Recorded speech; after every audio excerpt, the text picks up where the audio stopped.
Bueno, entonces continuamos con la explicación de cómo a partir de los valores de CT obtenidos por la reacción de PCR real time vamos a obtener los valores absolutos. Esto lo hacíamos para los diferentes films evaluados aplicando diferentes fórmulas que permiten el pasaje del valor de CT al valor absoluto, la cantidad de copias del gen 16S por gramo de contenido ruminal. ¿De dónde surgen estas fórmulas? ¿Qué tuvimos que hacer para obtener estas fórmulas? Para la obtención de estas fórmulas matemáticas que van a transformar el valor de CT en un valor absoluto del número de copias del gen por gramo, tuvimos que recurrir a trabajar con diferentes cepas bacterianas. Para el caso de confeccionar la fórmula que permite el cálculo de las bacterias pertenecientes al Phylum Firmicutes, trabajamos con la cepa Clostridium leptum, el ATCC 29065, para obtener la fórmula que nos va a permitir calcular a las bacterias presentes en el Phylum Bacteroidetes. Trabajamos con la cepa Prevotella ruminicola M384.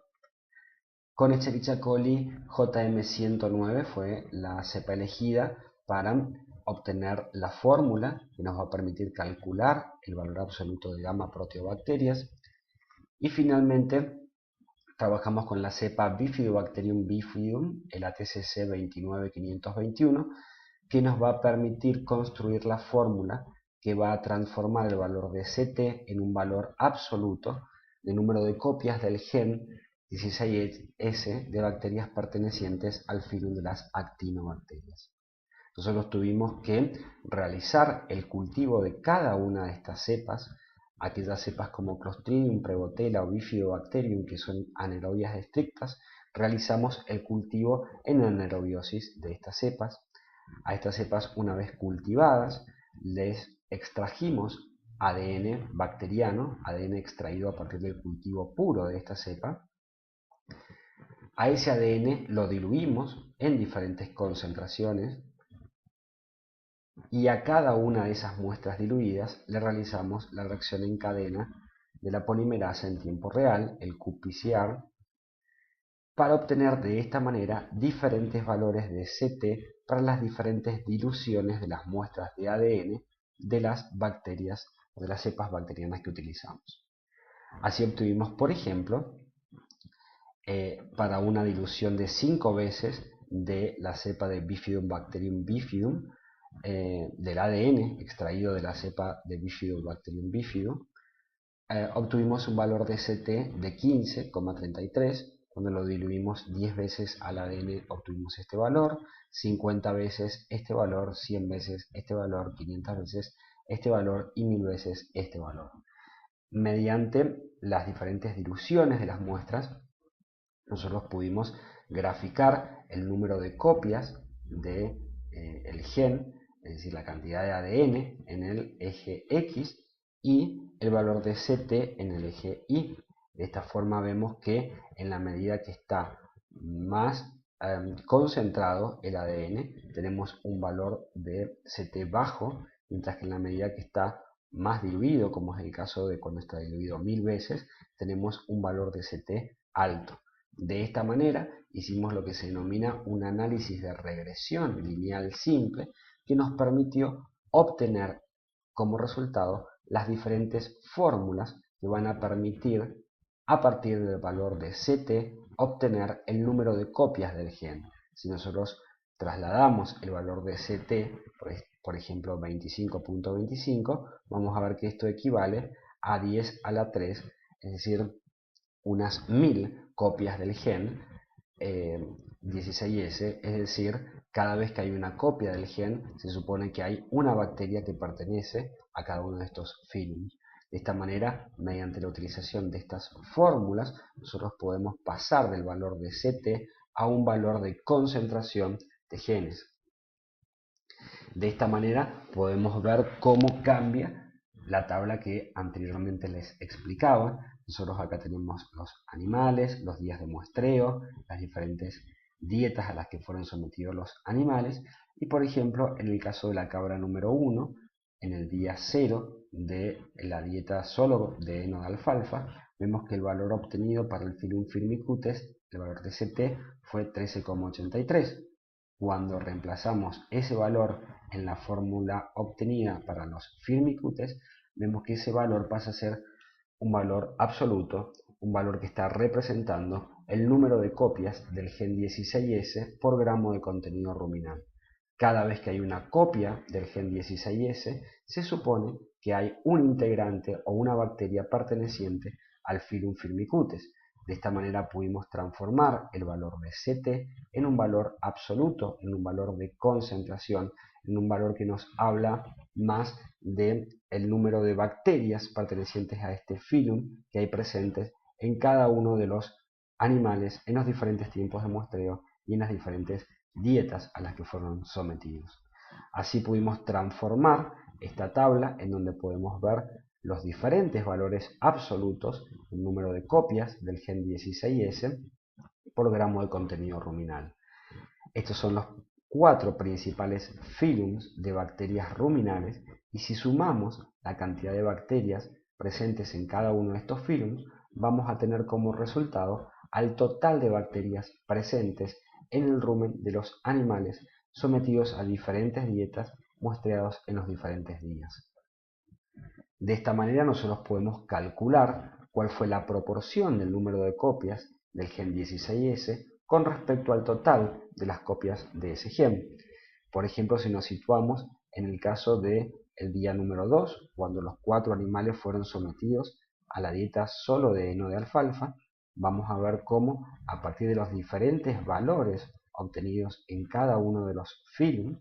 y a partir del valor total de bacterias que resulta de la sumatoria de estos 4 filums, podemos establecer una proporción. De esa manera podemos ver que de manera promedio en el día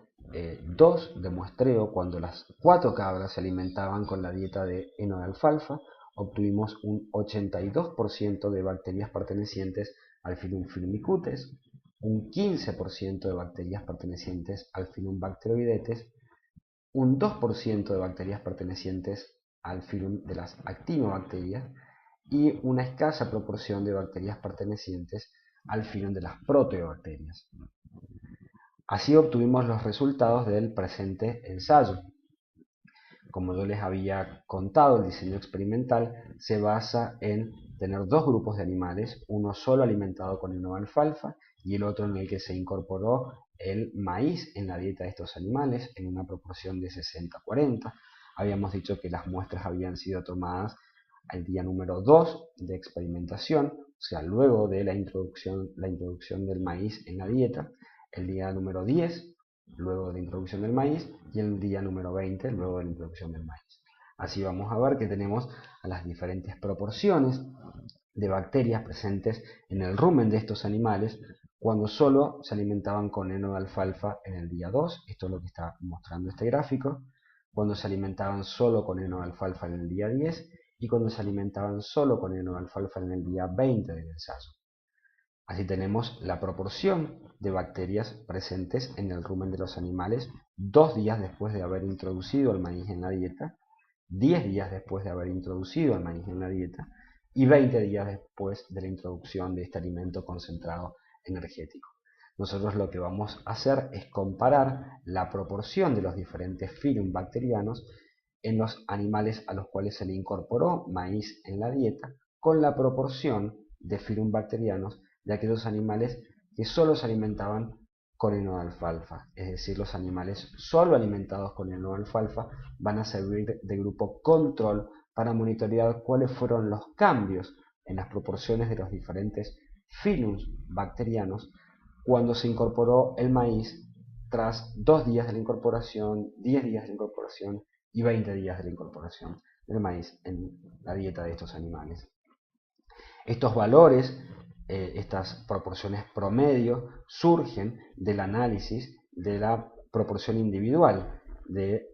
filum presentes en el rumen de los animales. Es decir, por ejemplo, en la cabra número 1, ¿sí?, solo alimentada con heno de alfalfa, podemos ver acá la proporción de Firmicutes, que tenía la proporción de bacteroidetes y la proporción de actinobacterias. Acá vemos en una porción muy chiquitita a las gamma proteobacterias. Si nosotros a esta cabra número 1, a esta proporción de bacterias, la comparamos con la proporción de bacterias de la cabra número 2, que es este anillo que se ve más externamente, con la proporción de bacterias de la cabra número 3, que es este anillo que se ve en tercera posición, y con la proporción de bacterias de la cabra número 4, mediante el promedio de estas proporciones de bacterias, podemos obtener las diferentes proporciones de los diferentes filum en los distintos tiempos de muestreo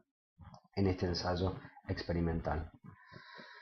Del análisis de esta información podemos ver como principal resultado que tanto el filum Firmicutes como el filum de las actinobacterias no se modificó demasiado en todo el ensayo